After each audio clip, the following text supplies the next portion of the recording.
नमस्कार। हमने पिछले वीडियो के अंदर ज़मीन के अंदर जो गोश्त और चर्बी है किस तरीके से गल रही है उसको समझा था, समझने का प्रयास किया था।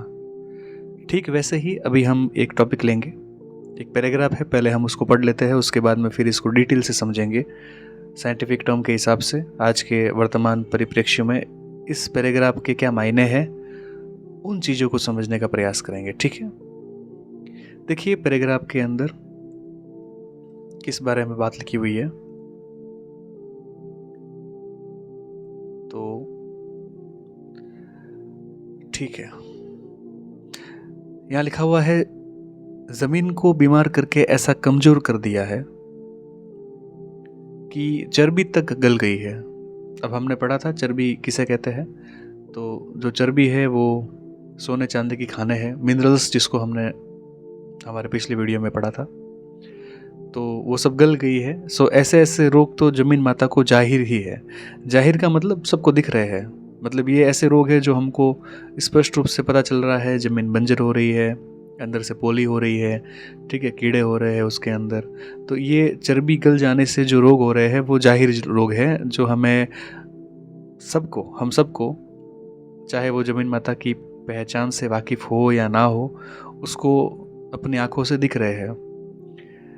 कि जिन्हों को सब जहान के लोग अपनी अपनी आंखों से देख रहे हैं कि जहाँ पर ज्वालामुखी पहाड़ है उस पर्वत में आग लगी हुई रहती है, और जो कि दूसरे पहाड़ है वो जमीन माता के शरीर के हाड़ है।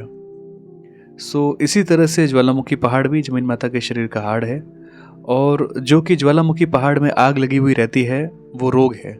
अब यहाँ ये चीज़ इम्पोर्टेंट हो गई कि पहाड़ तो चलो हार्ड है, लेकिन ज्वालामुखी पहाड़ जो हम नेचुरली उसको ग्लोरीफाई करते हैं, फोटोग्राफी करते हैं, उसकी वीडियो देखते हैं, उसके लोग एज अ टूरिस्ट स्पॉट की फॉर्म में उसके वहाँ जाते हैं, है ना, तो वो कोई प्राकृतिक सौंदर्य नहीं है, वो एक प्रकार का रोग है जिसको हिंदू मुसलमान अंग्रेज वगैरह देख रहे हैं और सुनते भी हैं। सो यह बात इस तरह से है कि जब किसी के पैर में कीड़ी नगरा हो जाता है और कीड़ी नगरे के सबब से उसके शरीर का हाड़ मांस वगैरह गलने को लग जाता है, तो उसके शरीर में गर्मी के सबब से कैसी कैसी जलन पड़ने लगती है। तो इसी तरह से जमीन माता के शरीर में जादू चाले का रोग है। ये जादू चाला जो है वो हमने पढ़ लिया था, जो आउटब्रेक है, पैथोजेनिक आउटब्रेक, ये एक प्रकार से उसी की वजह से होने वाला एक रोग है जिससे जमीन माता बहुत दुख पा रही है, क्योंकि जमीन माता भी जीवता जीव है। फिर से बोल दिया यहाँ पे, जीवता जीव, ताकि आप दिमाग में रखो कि हम जो भी ये पैराग्राफ पढ़ रहे हैं, जो अभी इसका एक्सप्लेनेशन भी देखेंगे, तो वो जमीन को जिंदा जीव मानते हुए देखेंगे। ठीक है, और फिर कहीं कहीं पर तप्त कुंड बनाए हैं। ये तप्त कुंड जो हॉट स्प्रिंग होते हैं उसको बोला है, वो भी बनाए हैं। सो वो भी एक प्रकार का रोग है। तो तप्त कुंड भी क्या है? जमीन माता का रोग। सो जिस तरह से कि लहू का राद बनता है और फिर उस राद से कैसा भारी दुख और दर्द और जलन हो जाता है, तो ये जमीन माता को जो रोग किया है उसके बारे में ज्वालामुखी पहाड़, तप्त कुंड, ठीक है, ये इस बारे में हमारा आज का टॉपिक रहेगा। तो ठीक है, हम इसको स्टार्ट करते हैं।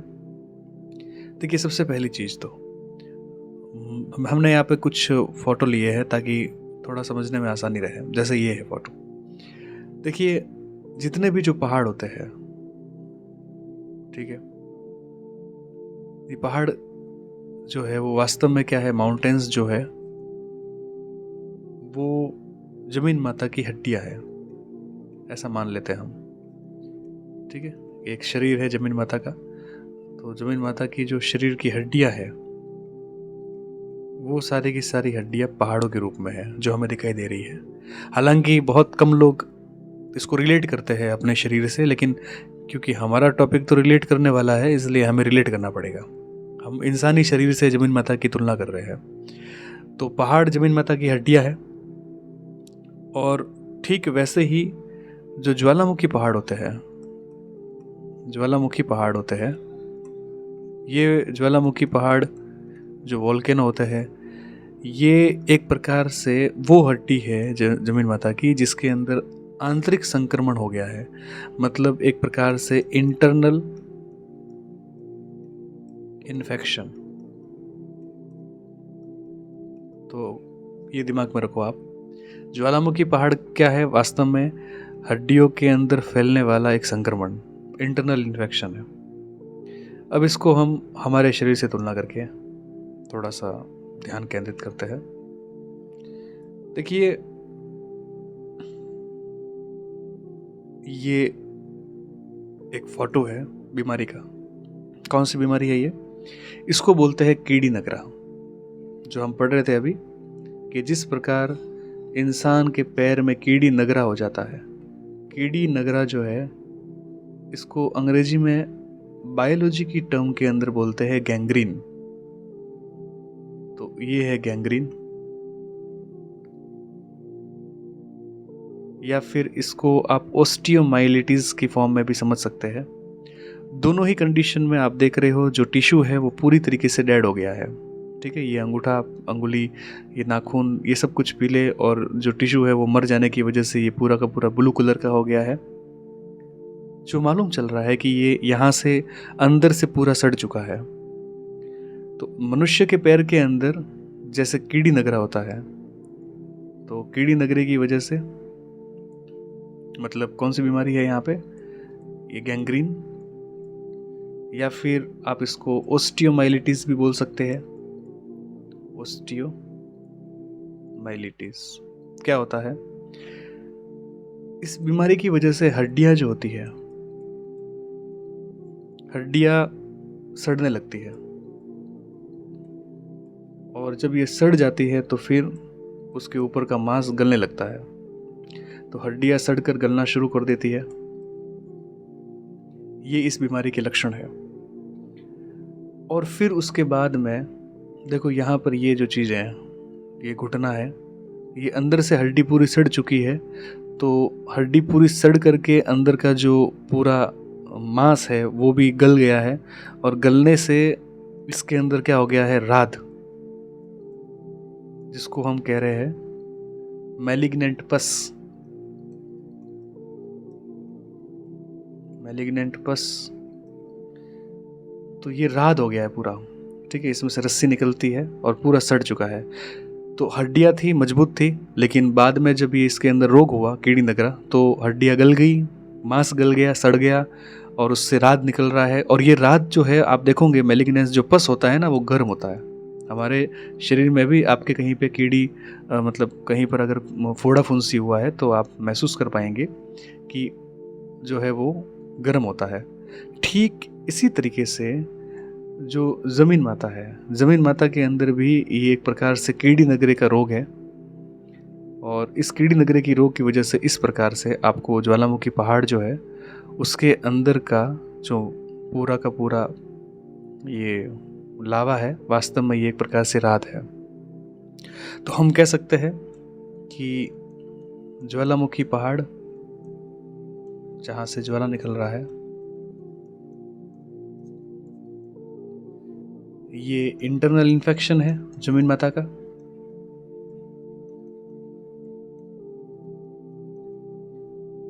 और इस इंटरनल इन्फेक्शन से जो है वो कंटिन्यूस क्या रिलीज हो रहा है?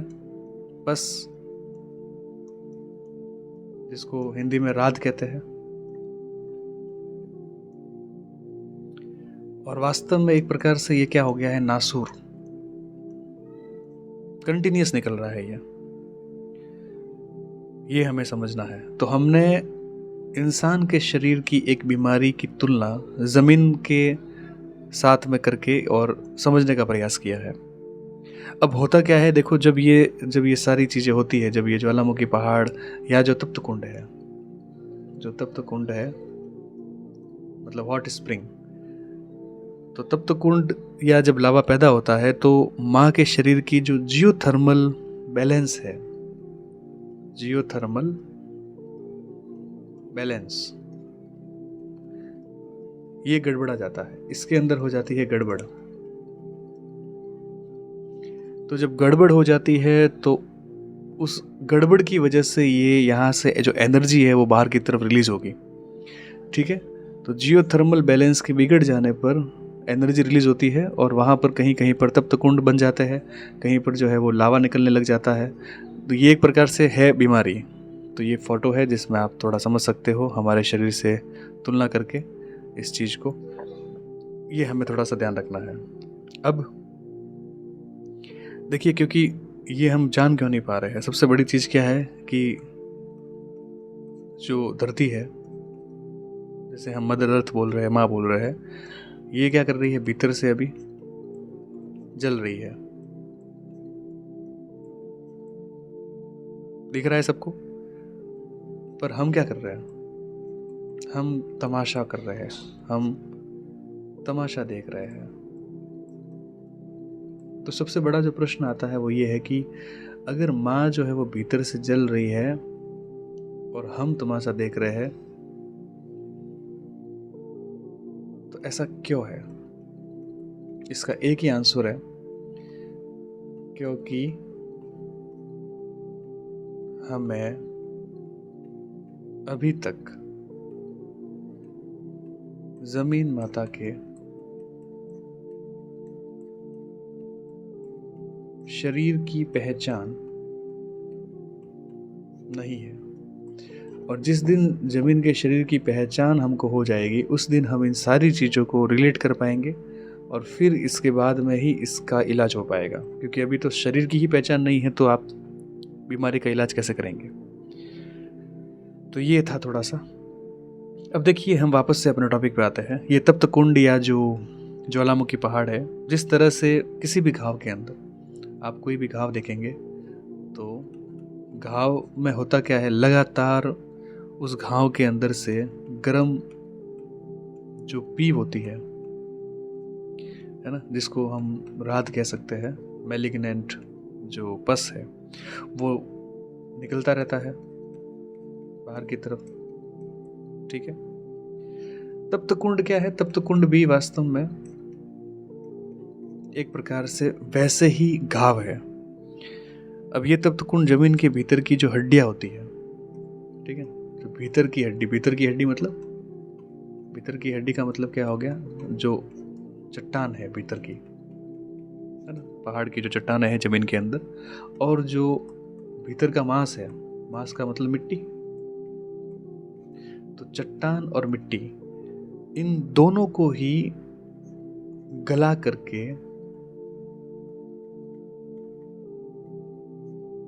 जो बाहर आता है वो चीज है तप्त कुंड, हॉट स्प्रिंग जिसको बोल सकते हो आप। तो तप्त कुंड वास्तव में कोई नेचुरल चीज नहीं है, एक प्रकार से जमीन को होने वाला एक रोग है, जो किया गया है रोग। ठीक है। अब ये जो बाहर आ रहा है तप्त कुंड के अंदर से, हड्डियां मतलब चट्टाने और मांस मतलब कि मिट्टी गल करके बाहर जो आ रही है, उसको हम अगर विज्ञान की भाषा में बात करें, अगर साइंस की लैंग्वेज में हम बात करें, तो हाइड्रोथर्मल अल्ट्रेशन बोलते हैं। Hydrothermal alteration.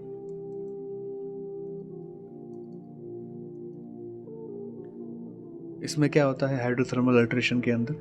देखो, यहाँ दो डायग्राम मैंने चित्र लिए हैं। ये भी हॉट स्प्रिंग है, ये भी हॉट स्प्रिंग है। ये जापान का है, जहाँ पर ये बाहर जो पूरा पानी दिख रहा है आपको गर्म, ये पूरा लाल कलर का है। ठीक है। इसको हेल भी बोलते हैं। जापान का एक चित्र यहाँ पर आपके सामने प्रस्तुत किया गया है। तो इसके अंदर से लगातार ये गर्म जो पानी है वो निकलता रहता है। तो ये जो अंदर का चट्टान है, अंदर की जो कठोर संरचना है, मिट्टी है, उसको पूरी तरीके से गला देता है और फिर गला करके फिर उसको बाहर निकालता है। जैसे हमारे मवाद निकलता है, वैसे ही ये जमीन के अंदर से एक नासुर की फॉर्म में रात निकलता है। तो हम बात कर रहे थे हाइड्रोथर्मल अल्ट्रेशन का। ये क्या होता है? देखो, जमीन के भीतर की जो मजबूत चट्टाने हैं, मैं यहाँ लिख देता हूँ ताकि आपको समझ में आए, आप दूसरों को समझा सको, मैं लिख इसलिए रहा हूँ। तो जमीन के भीतर की जो भी मजबूत खनिज चट्टाने होती है और जो मजबूत संरचना होती है, कठोर संरचना है। वो क्या करती है कि जब उसके ऊपर उबलता हुआ पानी और जो रसायन है वो क्रिया करते हैं, तो क्रिया करने के बाद में ये धीरे धीरे उस पूरी स्ट्रक्चर को, पूरी संरचना को गलने लग जाता है या गलाने लग जाता है। ठीक है, कंप्लीटली क्या कर देगा उसको। तो जमीन के भीतर की मजबूत खनिज चट्टानें और संरचना उबलते पानी और रसायन से क्रिया करते हैं और धीरे धीरे ये गलने लग जाते हैं। जो कठोर चट्टानें हैं वो धीरे धीरे गलने लग जाएंगे, जिससे जमीन की जो नींव होती है, जमीन की जो नींव है वो खोखली होना चालू हो जाती है। जिसे आप पोली कह सकते हो, खोखली या पोली हो जाती है। जो हमने पिछले वीडियो के अंदर बात की थी, पैथोजेनिक आउटब्रेक का ही कारण है, और स्टार्टिंग का जो पैराग्राफ था उसमें भी हमने कहा था कि ये रोग चाले की वजह से होता है। तो ये सारा खेल जो है वो रोग चाले की वजह से हो रहा है और ज़मीन जो है वो धीरे धीरे इस प्रकार से खोखली हो जाती है। अब देखो, ये जो पानी है जो उबल रहा है, स्तप्त कुंड का पानी,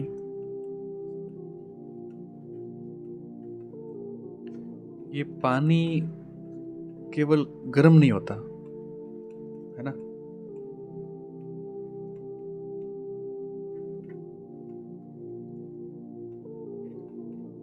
इसके साथ में कुछ मतलब रसायन भी होते हैं, जैसे सल्फर हो गया, आर्सेनिक हो गया, भारी तत्व होते हैं इसके पास में, है ना, हैवी एलिमेंट होते हैं। तो तप्त कुंड के पानी को हम खाली गर्म ना माने, उसके अंदर जो रसायन है उसको समझे आप। तो सल्फर, आर्सेनिक, ये सब भारी चीज़ें हैं उसके अंदर। और जब वो सारी चीज़ें जमीन के परत के ऊपर जब आएगी तो ये जमीन के भीतर से क्या करेगी, जमीन के ऊपरी परत पर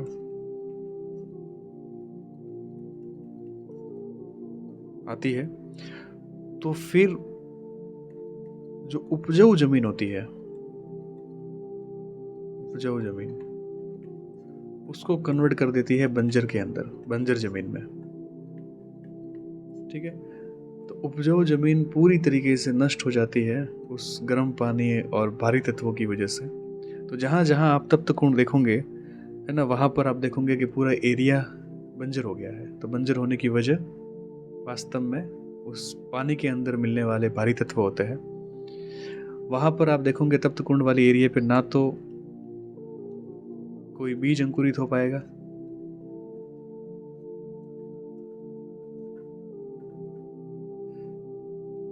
अंकुरित नहीं होगा वहाँ पे, ठीक है, ना ही कोई जीव रहेगा वहाँ पे।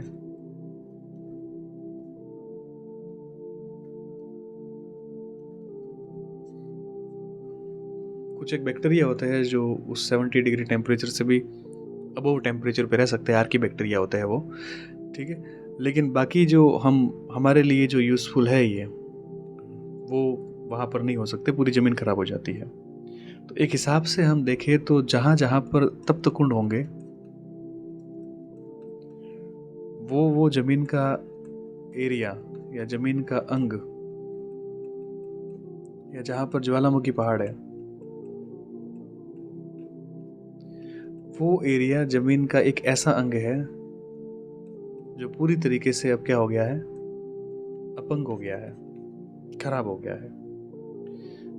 और फिर वापस से चीज़ क्या है कि तप्त कुंड कोई स्थायी नहीं है, ये ज़मीन की गहराई तक क्या करेंगे, जो केमिकल होते हैं उसको फैलाते हैं।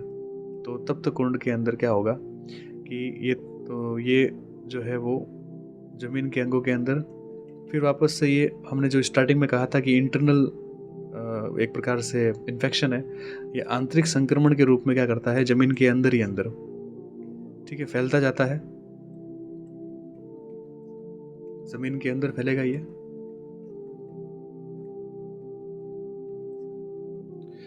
और क्या करता है कि अपने जो हानिकारक रसायन होते हैं, जो हार्मफुल केमिकल्स होते हैं,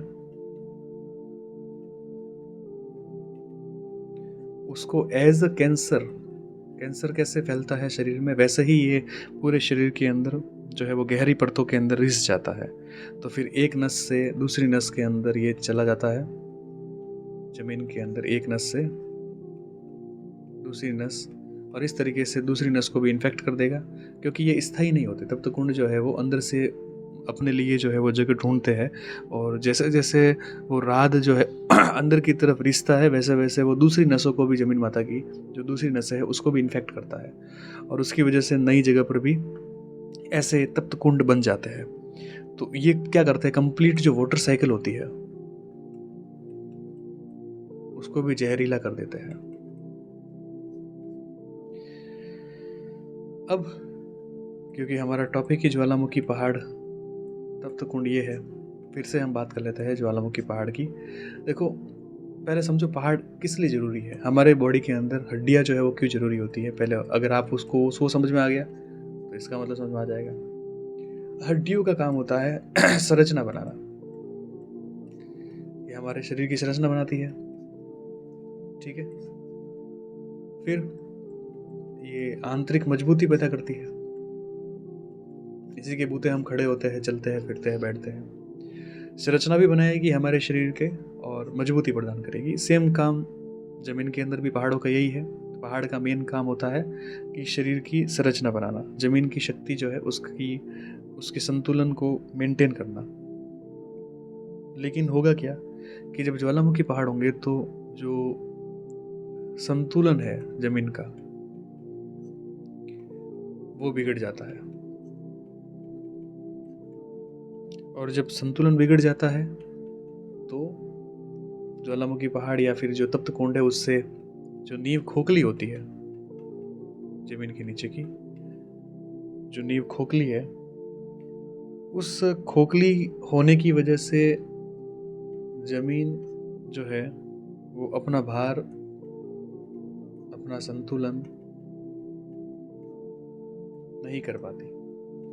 और जब वो अपना संतुलन नहीं रख पाती है, इसी वजह से आप देखोगे कि ज्वालामुखी पहाड़ हो या फिर जो तप्त कुंड हो, उसके आसपास की जो ज़मीन होती है वहाँ पर बहुत ज़्यादा मतलब ज़मीन का रिसना या झड़ना बोल सकते हो, या फिर आप ऐसा समझ सकते हो भूस्खलन, लैंडस्लाइड ज़्यादातर वहीं पर होते हैं जहाँ पर तप्त कुंड बने हुए हैं। हमारे भी इंडिया के अंदर देख लो आप, जो उत्तराखंड वाला एरिया है, उत्तराखंड में आपको, हिमाचल में आपको जो है वो तप्त कुंड मिलेंगे, तो उस वाले क्षेत्र के अंदर ज़्यादातर भूस्खलन क्यों है, क्योंकि ज़मीन नीचे से पूरी तरीके से पोली हो गई है, वो अपना संतुलन नहीं रख पा रही है, ठीक है, खोखली हो गई है ज़मीन नीचे से। और फिर वापस से हमारा लालच, जब वहाँ पर बड़े बड़े जो टनल बना रहे हैं, हम भी खुद भी खोखली कर रहे हैं लालच के चक्कर में, उसकी वजह से ज़मीन जो है वो नीचे से खिसक रही है। तो यहाँ जो लिखा है हमने, ज़मीन का रिसना या झड़ना या खिसकना सही शब्द होगा, तो ये ज़मीन इस प्रकार से खिसक रही है।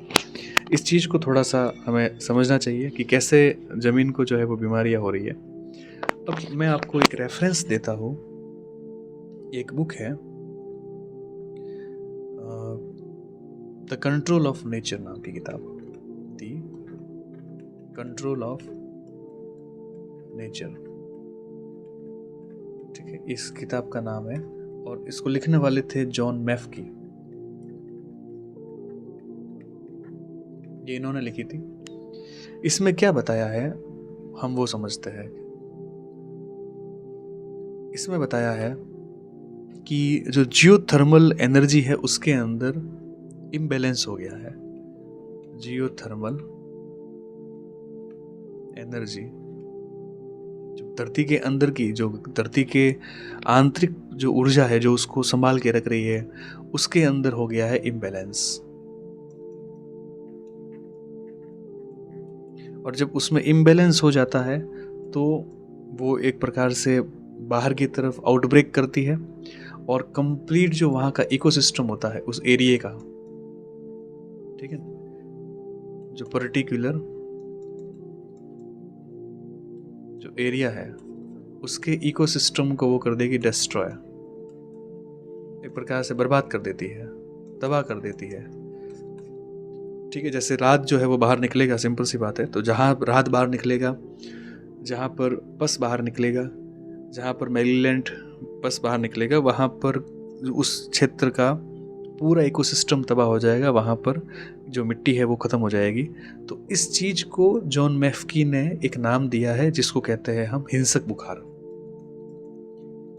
एक प्रकार से ये बुखार है, हिंसक बुखार है। ये हिंसक कैसे हो गया?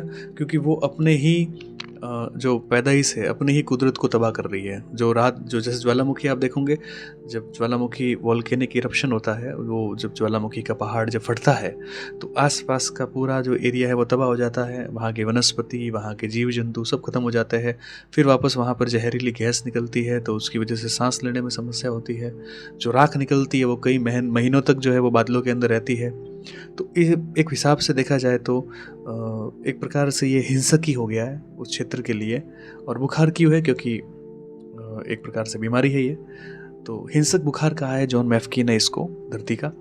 हमें समझना चाहिए ये खाली टर्म्स नहीं है, ये रियल के अंदर बुखार है, लेकिन हमें पहचान नहीं होने की वजह से हम इन सब चीज़ों को नज़रअंदाज कर रहे हैं। वापस हमारे कोर्स में भी ये सब चीज़ें नहीं है। तो एक तो थे जॉन मैफ्की, दूसरे थे जिनका नाम था एडवर्ड हम्स। इनकी ये किताब है सॉइल एंड सिविलाइजेशन।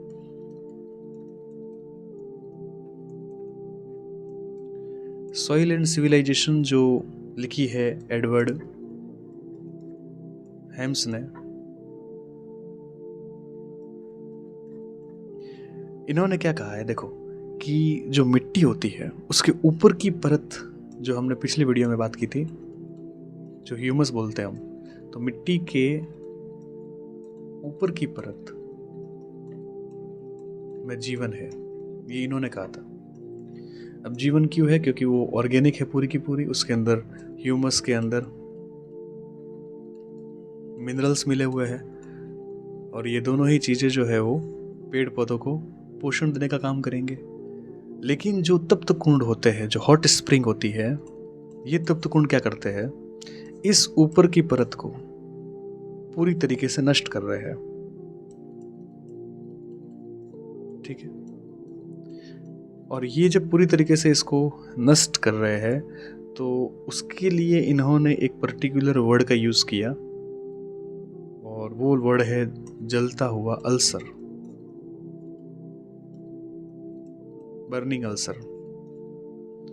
ठीक है, तो बर्निंग अल्सर बोल दो, चाहे आप हिंसक बुखार बोल दो, चाहे आप कीड़ी नगरा बोल दो, सारी चीज़ें हमें एक ही बात को समझा रही है कि ज़मीन जो है वो जिंदा है। तो कीड़ी नगरा जो अनूप स्वामी जी महाराज ने बात की, या हिंसक बुखार जो जॉन मैफ्की ने बात की, या आप देखो तो एक बर्निंग अल्सर जिसे एडवर्ड हेम्स ने बोला। ये सब चीज़ें क्या बता रहा है? ये यही बता रहा है कि ज़मीन माता एक जिंदा जीव है। जैसे हमारा शरीर है वैसे इसका भी शरीर है। ठीक है, वैसे ही हमारे इंडिया के अंदर एक किताब है जिसका नाम है वृक्षायुर्वेद। वृक्षायुर्वेद के अंदर लिखा हुआ है कि जो बंजर भूमि होती है, या फिर जहाँ पर तप्त कुंड होते हैं, वो भूमि कैसी है?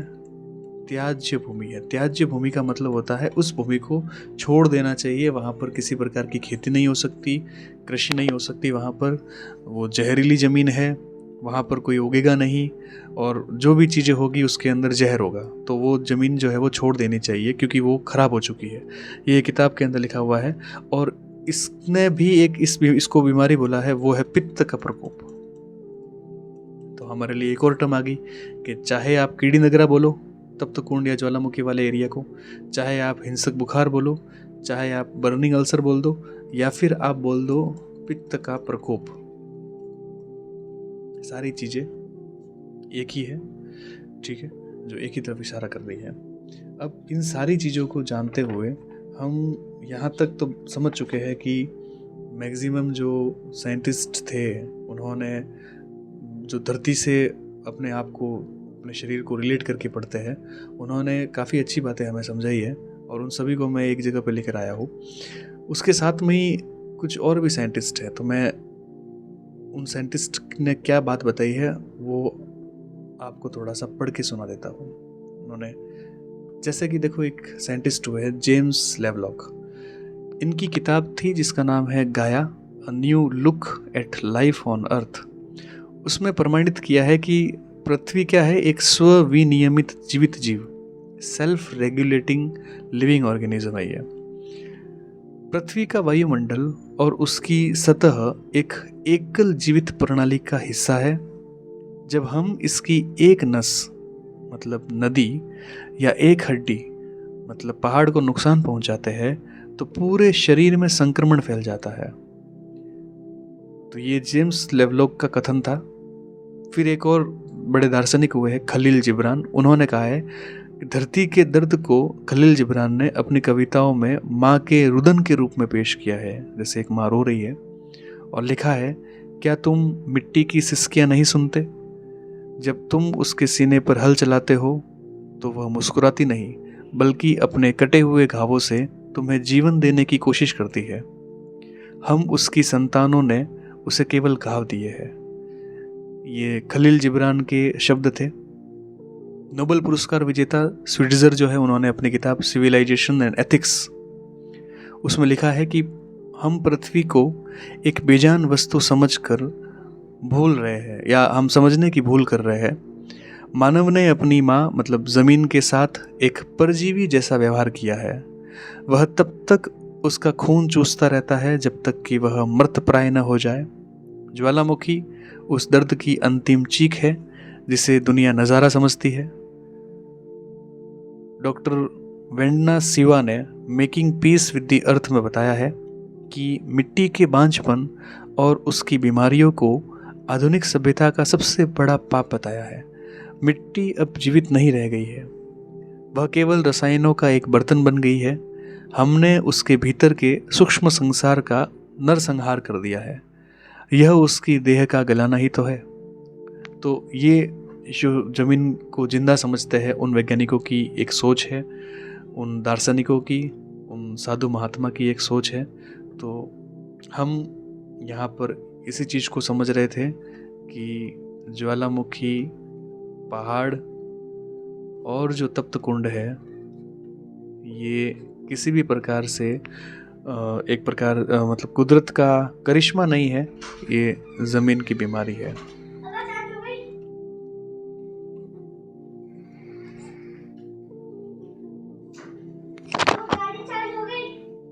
नहीं हुई, नहीं हुई, नहीं हुई।